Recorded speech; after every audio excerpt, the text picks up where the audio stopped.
This is the beautiful land of Israel and Palestine. The world's three largest religions, Islam, Christianity, and Judaism, consider it Holy Land.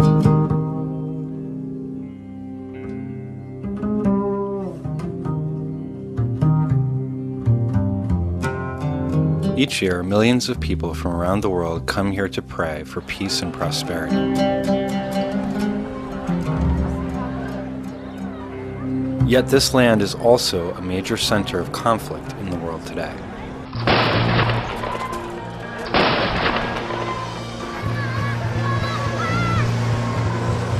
For Jewish Israelis, the conflict centers on protecting a homeland created for the Jewish people in 1948.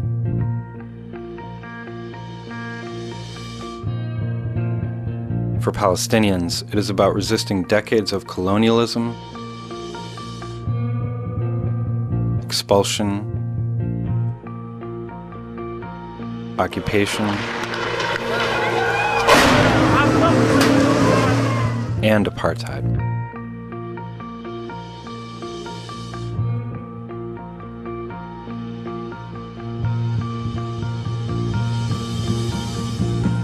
Most people identify apartheid with the grotesque system of control that existed in South Africa from 1948 to 1994, in which the white minority ruled over the black majority, stole their land, and deprived them of basic rights. It was a system reviled by the whole world, and it eventually crumbled under the combined pressure of internal resistance and international sanctions. Today the word is back, and with it too is a growing global movement to end the Israeli version of apartheid.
Life in the occupied territories has been increasingly described by many people as akin to apartheid.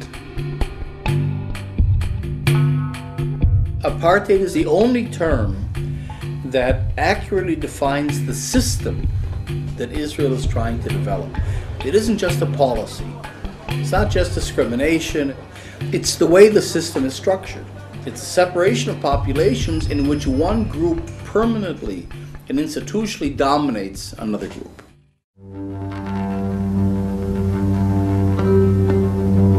Apartheid was the attempt to separate people and allow resources and privilege and rights to flow to people on the basis of the separate groups in which they were categorized. The architecture was amazing. First you give people an identity.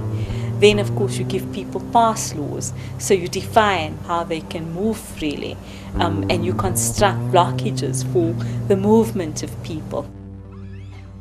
I have been able to visit Israel and Palestine. What I experienced there was such a crude reminder of our painful past in apartheid South Africa.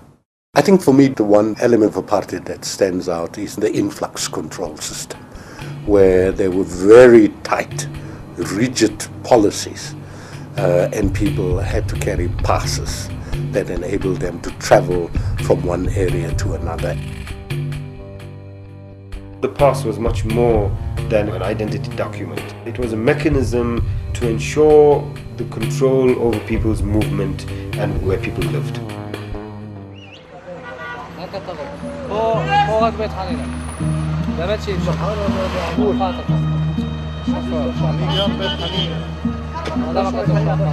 הייתי פעם גר בשחר.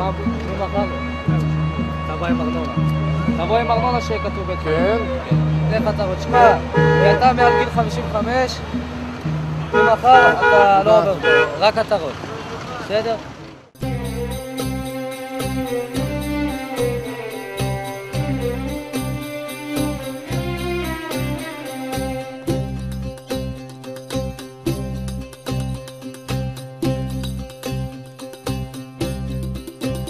On the roads, when you travel in the West Bank, on the checkpoint there is lanes. Lane for the settlers where they bypass the checkpoint, and lanes for the Palestinians where they stuck there for hours.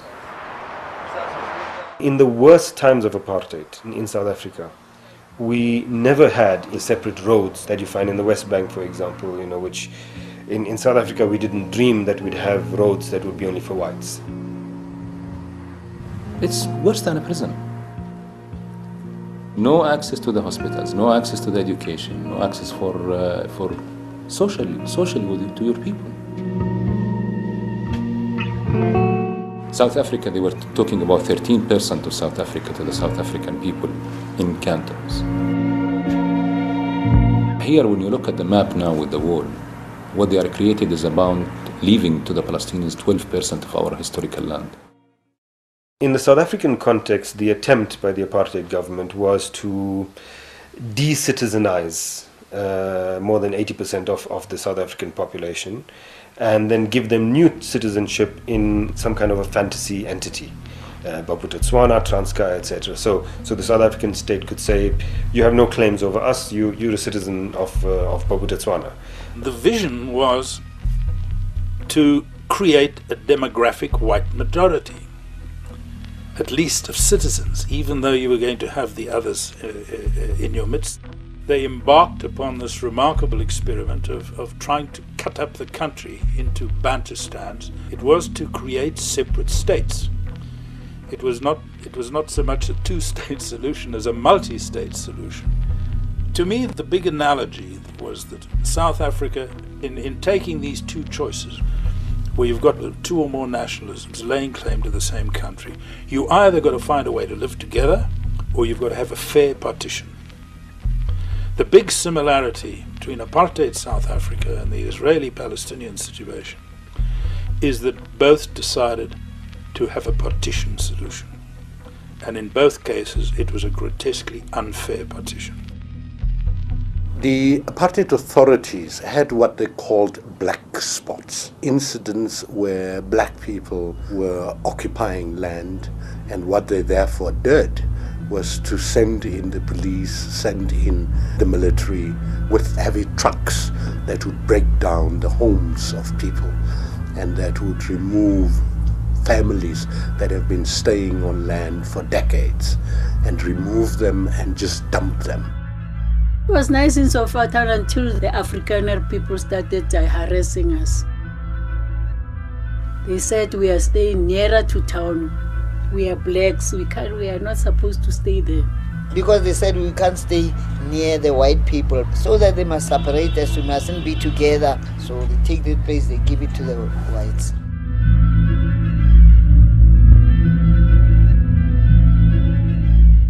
They give us only 1 day's notice. Tomorrow you are moving. The truck will wait outside, and then the soldiers will go into the house, remove the furniture into the truck.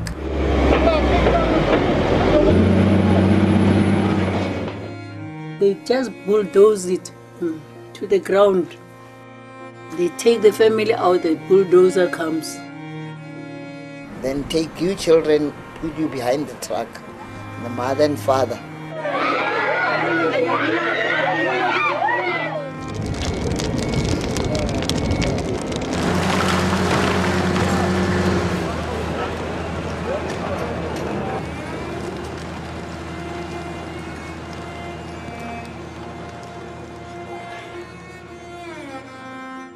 And the house demolition issue is one of the most painful parts of the occupation. If you deny Palestinians a home, and connected to that is a concept of homeland, on two levels you're denying them a home, on the individual level and the collective level, the message is get out. And that's really the message of the house demolition policy. Wednesday, July 22nd, 1962. The Boers are breaking down our house. 2 bulldozers. And of course the house crumbled. I felt the pain. It was my blood, my bones, our flesh that was being broken down. No book can describe, no poem can describe the horror, because our houses were not houses, they were human beings. I saw bone and blood and veins and brains.